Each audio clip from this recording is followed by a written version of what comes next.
श्रीराम समर्थ. सद्गुरू श्री ब्रह्मचैतन्य महाराज गोंदवलेकर यांचे प्रवचन दिनांक 2 फेब्रुवारी. नामाने सद्बुद्धी उत्पन्न होते. कौरवांनी पांडवांना निदान 5 गावे तरी द्यावीत, म्हणजे युद्धाचा प्रसंग टळेल म्हणून भगवान श्रीकृष्ण स्वतः दुर्योधनाकडे शिष्टाई करण्याकरता गेले. त्यावेळी दुर्योधनाने सांगितले की देवा, तू म्हणतोस ते सर्व बरोबर आहे. न्यायाच्या दृष्टीने तू म्हणतोस तसे काहीतरी करणे जरूर आहे, पण तसे करण्याची मला बुद्धीच होत नाही. त्याला मी काय करू? तू सर्व सत्ताधीश आहेस, तर मग माझीच बुद्धी पालट, म्हणजेच सर्व प्रश्न एकदम मिटेल. परंतु तसे काही न होता पुढे युद्ध झाले हे प्रसिद्धच आहे. तीच स्थिती रावणाच्याही बाबतीत दिसते. म्हणून सगुणरूपी अवताराने वासना किंवा बुद्धी पालटण्याचे कार्य होऊ शकत नाही असे दिसते. सद्बुद्धी उत्पन्न करण्याचे सामर्थ्य फक्त भगवंताच्या नामातच आहे. म्हणूनच त्रिकाला बाधित असणाऱ्या नामावताराची आता जरुरी आहे. नाम म्हणजे भगवंतच आहे. ते नाम अनन्य होऊन आपण घेऊया. एका माणसाची प्रकृती बरी होती, पण त्याच्या पायामध्ये काहीतरी दोष उत्पन्न झाला. डॉक्टर म्हणाला की जीव वाचवायचा असेल तर बाकीचे सर्व शरीर टिकवायचे असेल तर पाय कापायला हवा.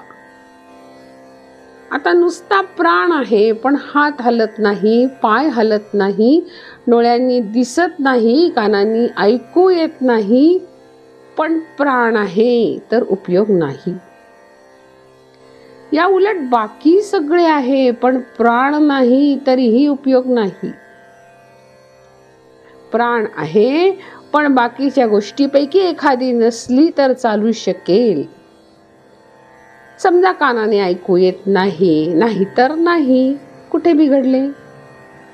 उपासना अनुसंधान हे प्राणासारखे समजावे. बाकी व्याप आहे तो शरीराच्या इंद्रियाप्रमाणे समजावा. यात भगवंताचे अनुसंधान चुकले तर प्राणच गमावल्यासारखे आहे. ते सांभाळून जे करता येईल तेवढेच करणे जरूर आहे. ते न सांभाळता बाकीच्या गोष्टी केल्या तर अंती निराशा आहे.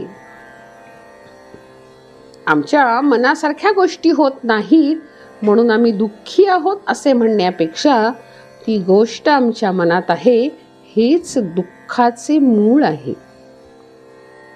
आमकी गोष्ट सुखदायक आहे ही जी कल्पना आहे तीच दुःख मूळ आहे असे समजून आपण वागले पाहिजे. मांजर उंदराशी खेळते. ते त्याला धरील, परत सोडील, पुन्हा धरील, पुन्हा सोडील, पण शेवटी प्राण घेईलच त्याचा. तसे काळ आपल्याशी करतो आहे. असेच गुंतवून ठेईल, पुढे जाईल. आपण पहिल्यापासूनच हे ओळखून राहावे की असे गुंतून राहण्यात काहीही फायदा नाही आणि अनुसंधान ठेवले तरच मनुष्याचे कल्याण होईल. नाही तर फार कठीण आहे. मी म्हणणारे, दुसऱ्याला ज्ञान सांगणारे विद्वान, शास्त्री, पंडित सर्व खरे भ्रमातच आहेत. म्हणून म्हणतो, एक करा, अनुसंधान टिकून जेवढे करता येईल तेवढेच करा. आपल्या इच्छेनुसार गोष्टी घडत नाहीत, ही भगवंताची कृपाच आहे. जानकी जीवन स्मरण. जय जय राम.